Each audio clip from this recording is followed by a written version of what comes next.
9 times the speed of sound.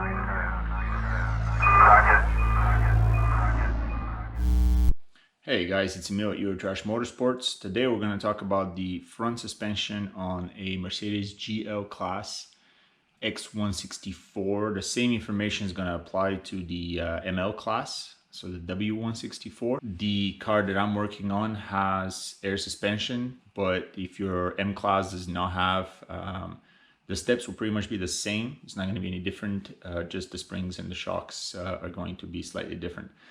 Here's what we're doing. Just very quickly. So, tie rod for the steering, upper control arm, the ball joint at the bottom of the carrier, the hub carrier there. I'm gonna go ahead and do the pads, front pads while I'm at it. The discs are actually in good condition, so I'm gonna leave those in place. I've already gone and done the sway bar links, and I'm also doing the sway bar bushings. So we're gonna take a look at that. This is the passenger side. I've already done this. This is complete. I just wanted to show you kind of what we're tackling. So the upper control arm right up here, that's the one. I already mentioned the pads as well as the tie rod on this side. This ball joint right here. Move the light out of the way. You can see a little better. The ball joint. I've already done the sway bar links, which are right there. Sway bar links. And we're gonna do the bushings for the sway bar. Any do-it-yourself mechanic will probably have most of this in the shop. Aside from your wrenches, hammer, pliers, a couple of things that you absolutely need to have to tackle the job. If you find that you need to take the axle off, it's a number 36. It's quite large. There's a good chance you're not gonna have that in your garage ready to go. But if you do need it, it shouldn't be too hard to find that. For the brakes, obviously a brake compression tool for the caliper. The Sawzall came handy. I'm gonna show you what happens up here. Let's get some light on this. The upper control arm has got these two bolts right there and right there that actually are accessible from the top. Now in the stock configuration, the bolt actually goes that way and that way, so the nut is sitting on the outside. The problem is the bolt is so long that when you undo the nut, if your shock is still in place, you cannot get the bolt out of its place there. So I think that's because it's meant for it. You basically have to, I imagine, if you look at the manual, you have to take the shock off in order to do this. I didn't want to do that, so what I did is I actually cut the bolt off. So that's where the Sawzall came handy. There's your original bolt right there. So I had to cut this off because I just couldn't pull it out all the way because of the shock. So that's the one gotcha there. And the second one, which I didn't expect to see, the brake caliper is actually a number 9 hex. I didn't have that in any one of my kits, not a single one. I have probably about 6 different kits. They all go 6, 8, 10. So the number 9 was a special buy. I had to go and pick that up.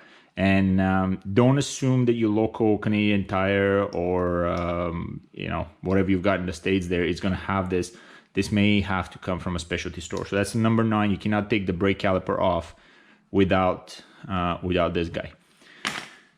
The torch, pretty self-explanatory, dealing with some pretty big bolts. My truck's at 300 and about 5,000 kilometers.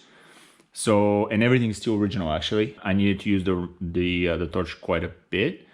And for some of the bigger bolts, I had to use an extension pipe for my wrenches because I just couldn't get a good enough grip with the wrench alone. Let's take a look at the job. It's not, like I said, it's not very hard. It's really about eight bolts in total that you have to undo, but they are fairly big and they're quite torqued down. So you might have a hard time if the vehicle you're working on is pretty old. All right, let's take a look. The first time around, I didn't really do this in the right order, and it caused a lot of pain, to be honest with you. Most of the parts are actually very, very straightforward. So the control arm here is quite easy to do. The 2 bolts at the top, 1 bolt here, comes out, new one comes in. Okay, that's easy. The tie rod is also very straightforward. One bolt here, undo this lock nut here at the back, tie rod comes right out. The problem is the bottom, the ball joint at the bottom, because you don't really have access to it. You don't really have good access to the nut, and it's quite large. I mean, I think it's a 22 or a 24. What I had to do on the other one is actually take the axle out to free up some access at the top of the ball joint, but that's not the biggest problem. The ball joint is pressed into place, so you actually have to get it out by knocking it, and frankly, you don't really have any space with the carrier sitting in place. So on the other side, I wasted a lot of time, replaced everything up, got to the ball joint, realized that I actually have to take everything back apart. So I would strongly suggest you don't do that. So this time around, we're going to give it a try the right way. Now, keep in mind, I haven't actually gone through the manual. Maybe there's a smarter way to do this. If you can get a hold of a manual, take a look. But what I'm going to do is I'm actually going to start with the ball joint. So to get to the ball joint, I'm going to take the caliper off. I'm going to do the axle. I'm going to do this bolt, and basically the entire carrier is just going to come right out. You want to strip as much as you want off of it before that happens, because it's actually super heavy. So I found myself in a situation where I had to support the whole thing, and I didn't really, I was over myself in the garage, and it was quite hard to, I couldn't drop it down because I had to take the caliper off. So it was a mess. So basically take the brakes out, take the disc out, take the axle out, undo the bolt to the top, undo the bolt to the bottom, and take the entire carrier out with the ball joint. And then what happens is you flip it around, knock it out. It actually comes out very easily, but you just need to do that to get that. So let's take a look. These are in very good condition for being original. Push the pistons back in, new pads, and you're good to go. Now, in order to take the disc off, we got to get this bracket off. That's a number 21.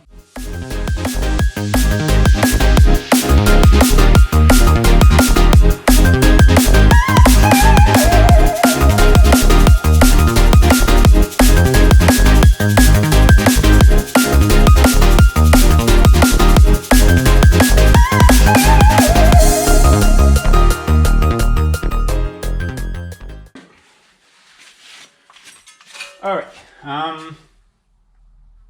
depending on how your bearings are doing, this would be a good time to actually do the front bearings. I didn't do them, but you pretty much 90% of the job there by the time you take this off. So if your bearings are in a bad or rough shape, you probably want to consider doing that now.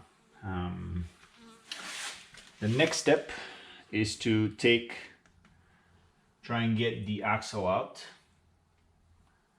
because like I said, ideally you have to get the carrier out of the place here. So the easiest way to get the axle out is what I did on the other side. Once you do the nut here, it doesn't have enough clearance because it's got about this much into the bearing itself. So what I did was I ended up taking this bolt off. This entire arm will come out, and then you can slide the axle out, at which point the carrier here is basically held onto the tie rod and the ball joint at the bottom. You probably want to do this first, so we're going to go ahead and do that. We're going to do this one and we're going to do this one, but let's get this nut out first.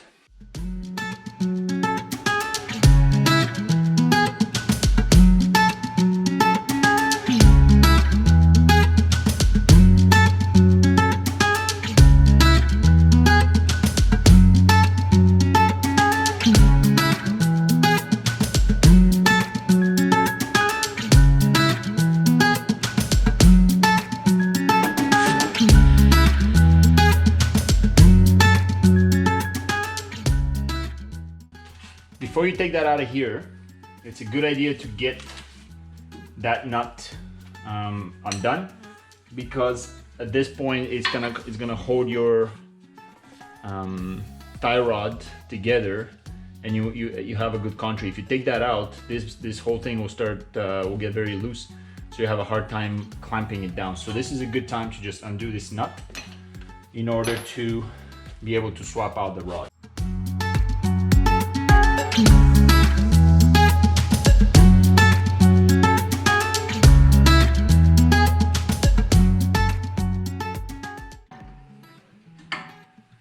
you don't need to loosen it up a lot because the rod will just spin right out. And what you want to do is you want to keep that nut pretty much where it needs to be, because once you tighten up the rod, you're going to want it to basically fall back into the exact same spot.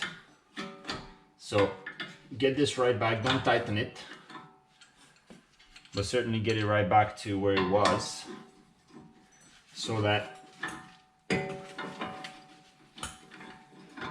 you're at least aligned enough to get to the alignment center. There it is right there. So I should be able to now get that rod out of the way.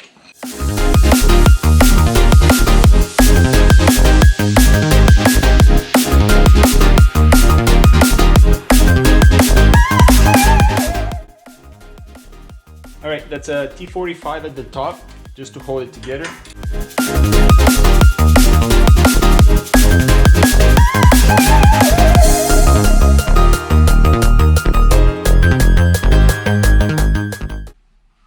And there it is. It stops right where the nut was before. Now, I'm going to give this a quick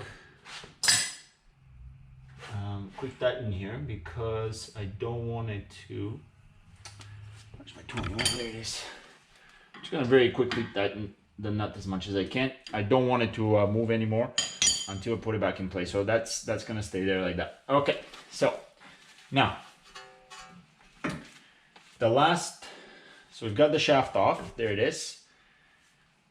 Once I get this nut out, this whole assembly can fold forward. I could get the shaft out, and then I can access the bolt, which I'm going to show you separately. So this at the top is a 21, which I have. There it is.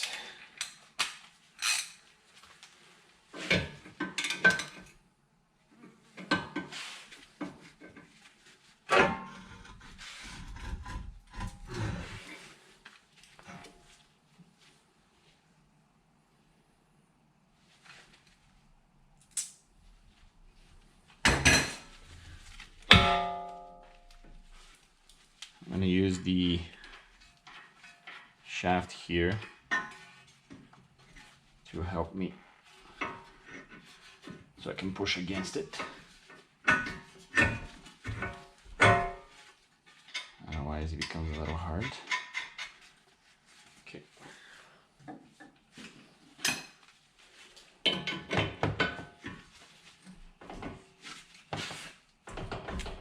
There it is. Now, you'll notice that the shaft at the top starts moving. So actually we might have to do the same thing we did earlier.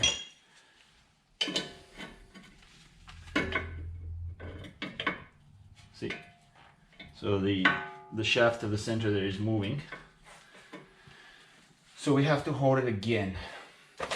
There's my 45, it's the same size.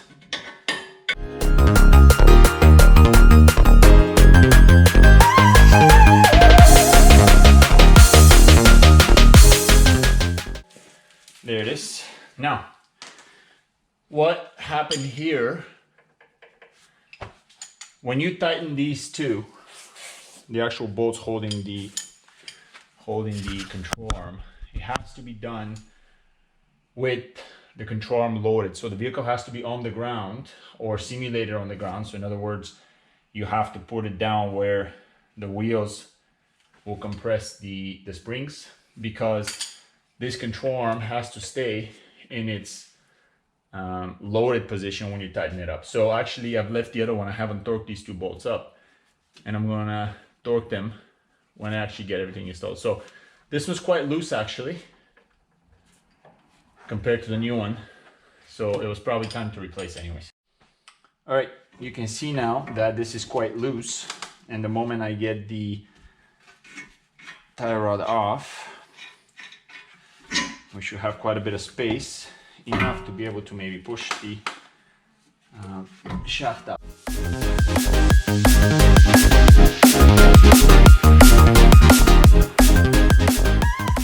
Now I have enough room to access the bolt on the bottom, and once I take this nut off right there, this guy, then I'll be able to get the whole assembly out of the way and push it and get it up. So I want to free up as much of this cable as possible,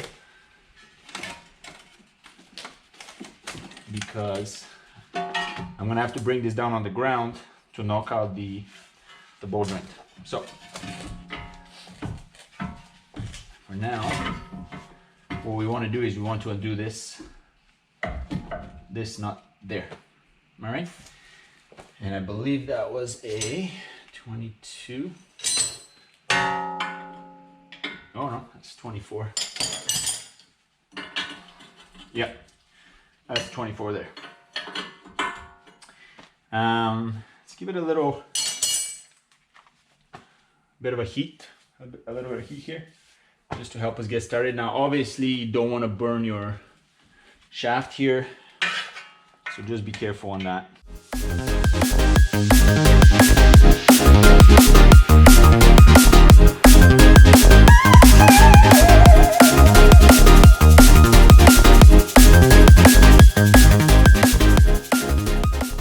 Same as before, the moment you take that out, there's nothing really supporting this whole arm.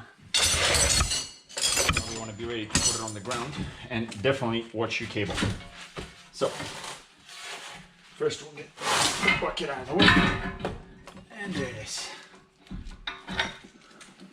Okay, now like I said, watch your cable, but technically not really an issue because we're going the other way around. So this is very tight, so probably did not need to be replaced, but I have it anyways, so we might as well go ahead and do it. So to get this out, I didn't really find any information on the internet, but these are just pressed in. The new one has a nut, you'll see it in a second, but this one is more or less just pressed in. All right, here we go. So just put this underneath. It'll be just easier to hammer against. There it is, and I got one of these. I actually don't even know from what that's from, but fits right up on top, and you give this a good whack. All right, let's see.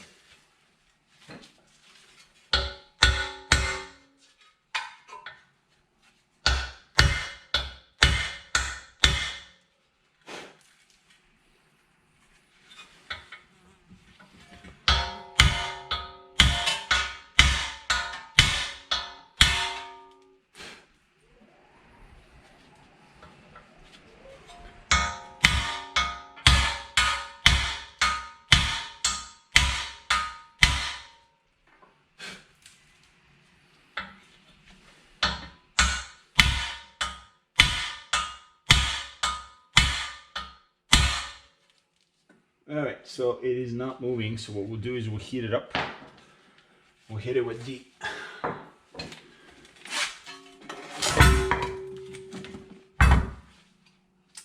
we'll heat it up. So it's just sitting there like I said.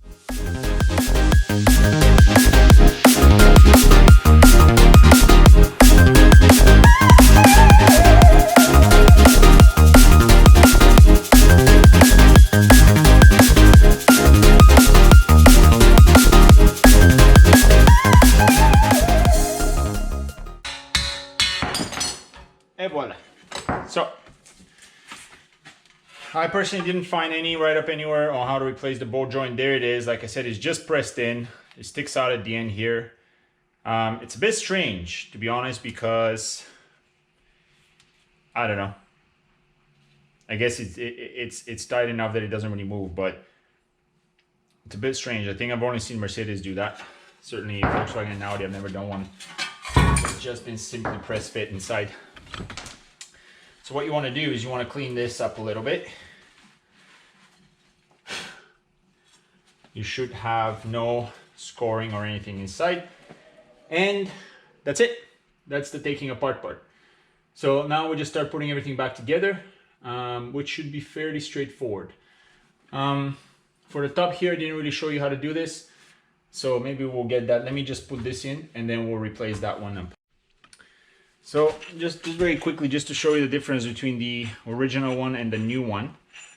So this is the aftermarket ball joint. They all pretty much look the same. To be honest, I haven't seen one on the aftermarket sold that fits the same way. And I don't really know why, because I guess if it's good enough for Mercedes, it should be good enough. But all of the aftermarket ones seem to have a nut to hold the ball joint in. Now last time it was pretty straightforward.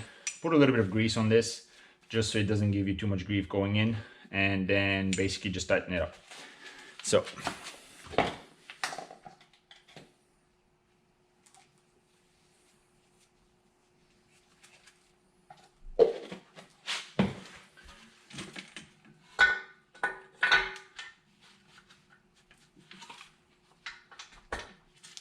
as you can see, it fits fairly straightforward. There's really no issue here.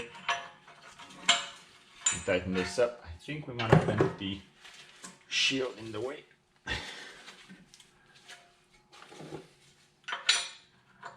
Yeah.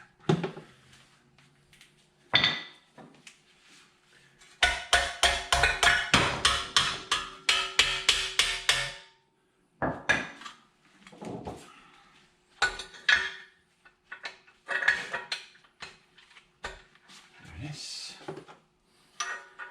The nut. Now I'm not really sure what wrench you're supposed to get on top of that, because it's certainly not provided. You could do it with a chisel, I guess. What I did is I used a nice big pipe wrench, which let me see, this is the big one there, which fit over it just fine. So that's not it, it's the bigger one.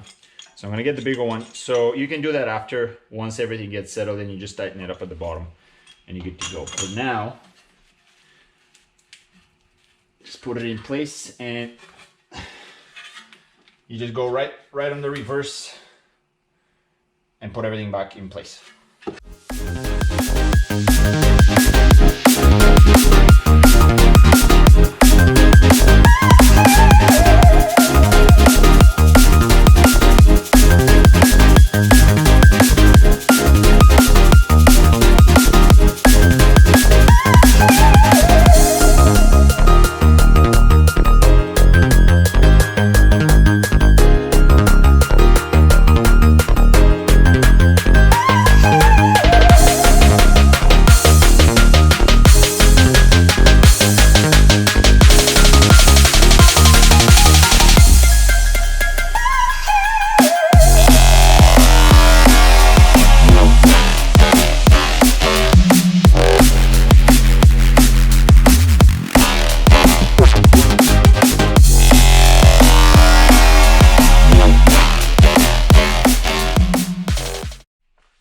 Okay, so last, we're just gonna do this control arm here. The one thing you definitely want to be careful is you don't want to damage the height sensor, because then you're gonna have a problem with your Airmatic suspension. The easiest thing that I found was to take this number 10 bolt. There's a nut at the top here, so just undo the nut, take the assembly down. This is a good opportunity to grease these up, because what you want to do is you want to make sure that the two little ball joints there are free to move. So as the vehicle goes up and down, they go with the sensor, and the two bolts right there and there, very easy to access. The problem is, like I said, on the other side, this guy cannot come out with the shock in place. So what I did on the last one is I cut it off. I suspect I'm gonna have to do that, and then I actually fed the bolts the other way so you can put the nut here, and that way if I need to take them off in the future, I can do that. So let's take this guy out. That's a number 10, and then we'll go from there.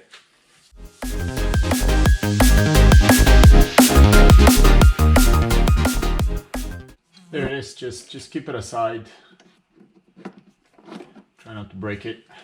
It's pretty important. And now we need to access the bolts from the top. So actually, it's a good idea to take a look at where that is, because access is a little tight.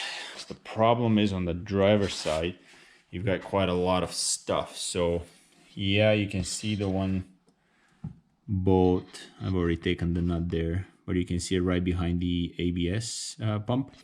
The problem is that the one behind falls all the way on the bottom there. Now you can reach it with your hand from the top here, but it's going to be very hard to actually hold a wrench on it. So what I did is I reached in from the bottom, so with the car up on the jack, up on the lift, if you get your hand kind of behind the front diff and up behind the steering shaft, you can actually get a ratchet up around that nut. So I've got that one off, and I'm right where I mentioned earlier that you're gonna have a hard time getting that one bolt off. So let's mount this guy right up here.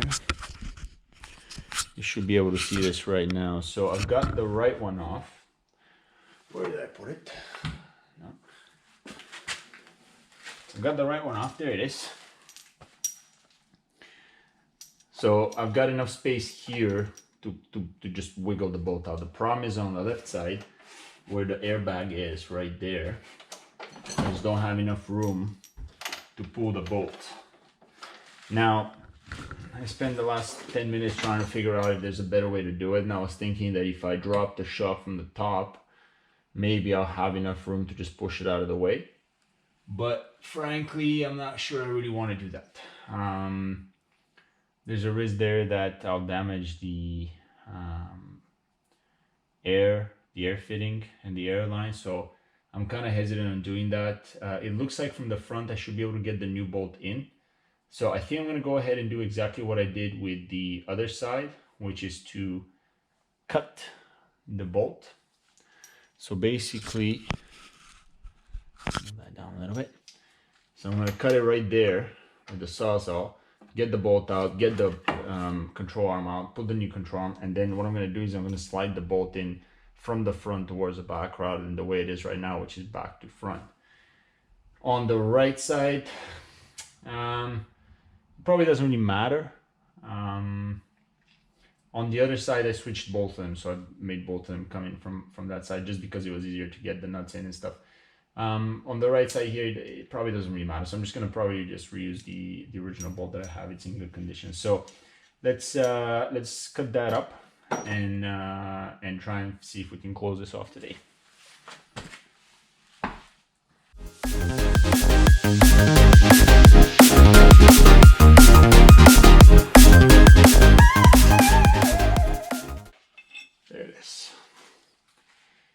So it's too long to just get it out like that with the airbag in. Now, maybe I should have just taken the airbags out. I honestly don't know. I didn't. They're still okay, so I wasn't gonna bother. I might have not had to change these. I don't really know. They seem to be in a decent shape. I don't really see any cracks on them, but I guess they come with the kit, so might as well. They do look original.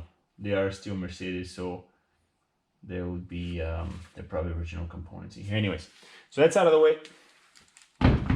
Here's the new one. Let's get that in and just close this up.